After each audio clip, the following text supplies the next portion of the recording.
हम छोटे थे तो एक रिश्तेदार के यहाँ गए थे। गर्मियों की छुट्टी में बच्चे जाते हैं ना अपने संबंधियों के यहाँ, 1 महीना की छुट्टी होती है तो वही घूमने का अवसर मिलता है। तो परिवार के सदस्य जन छूट दे देते हैं, बहन के यहाँ, मौसी के यहाँ, मामा के, ऐसे। तो बहन के यहाँ गए थे, तो बहन की जो पति की बहन होती है उसे नंद कहते हैं, वो उनके यहाँ ले गई थी। तो उनके यहाँ हम गए हुए थे तो एक कमरे में देखा एक नौजवान व्यक्ति पड़ा हुआ था। वो शायद उनके ननंद के पति थे। तो उनको पता नहीं क्या लगा, भगवान के परिणाम तो बच्चे थे, तो हमें बुलाया, ऐसे नजदीक गए तो रोने लगे। उनका बच्चा अब हमारी कोई बात नहीं सुनता तो हमें मन में है आपसे बता दें। तो शायद हमें भगवान उदाहरण देना चाहते होंगे इसलिए सुनवाया होगा, नहीं तो बच्चा थे, उनका कोई सपोर्ट तो कर ही नहीं सकते थे। उनका बच्चा जो बिल्डिंग देख रहे हो ना, मेरी बनवाई हुई, वो मेरी पत्नी है। और तो टाकीज के सामने मेरी चाय, समोसा, पान इसकी दुकान थी।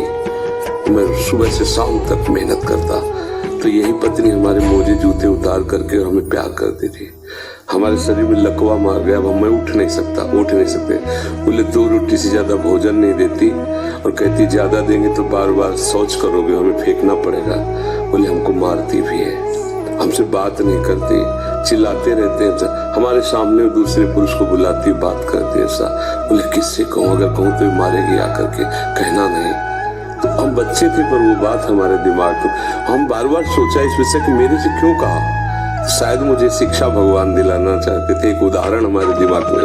देखो ये वो बता रहा है कि जब मैं कमा के आता था तो मेरे जूते मोजे उतारते थे, मुझे प्रेम करती थी। आज वही पत्नी है, मेरा ही सब वैभव है, मुझे रोटी भर पेट है, क्योंकि लकवा मार गया, शरीर बेकार हो गया। अब वो बड़ा ऐसे, अब उस व्यक्ति का कौन मित्र होगा? कोई प्यार से बात, तभी तो हम बच्चे थे, हमें बुलाया, कोई प्यार से बात नहीं कर सकता। वही व्यक्ति है जिसने अपने जीवन को सजाने की चेष्टा की, लेकिन एक मित्र है जिसको नहीं जानता था। इसीलिए अगर उस मित्र को जानता होता तो उसको रोना नहीं बनता, वो केवल उसी से बात करता और जीवन बदल जाता। वो कर तुम अकर तुम अन्यथा कर तुम, सच्ची मानो।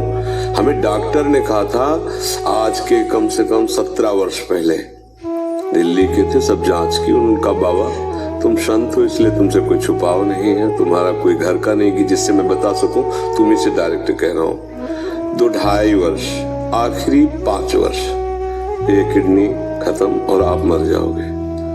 तो इसलिए बता रहे हैं कि आप भजन कर लो बस 2-2.5 वर्ष। और हमने भी ठान लिया था कि हाँ ठीक है ऐसा ही। आज 17 वर्ष तो हो ही गए, लगभग 17 वर्ष, बड़ा लंबा सफर है। अभी आपके सामने बैठे, फेल भी है और पास भी है।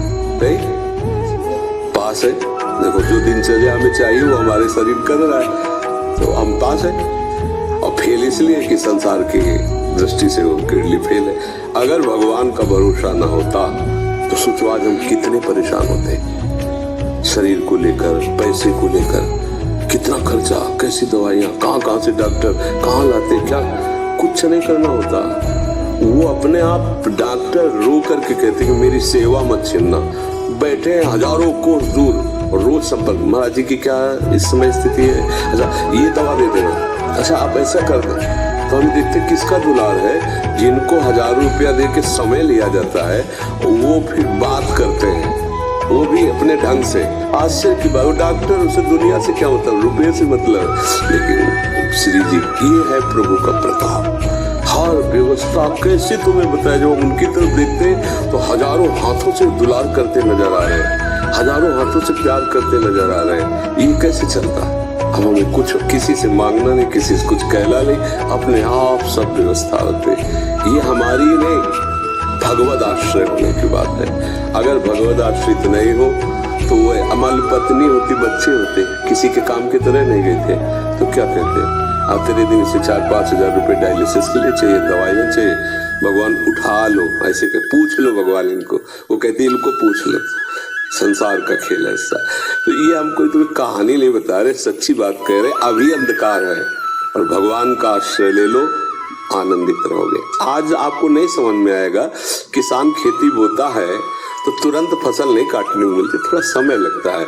ऐसे आप अपने जीवन को एक भगवान में समर्पित कर दो, नाम जप करो, रहो उसी संसार में, वैसे ही रहो। मैंने कहते बाबा जी बनो, गंदे आचरण मत करो, गंदा नशा मत करो, गंदा व्यवहार मत करो, भगवान इसी से प्रसन्न हो जाएंगे।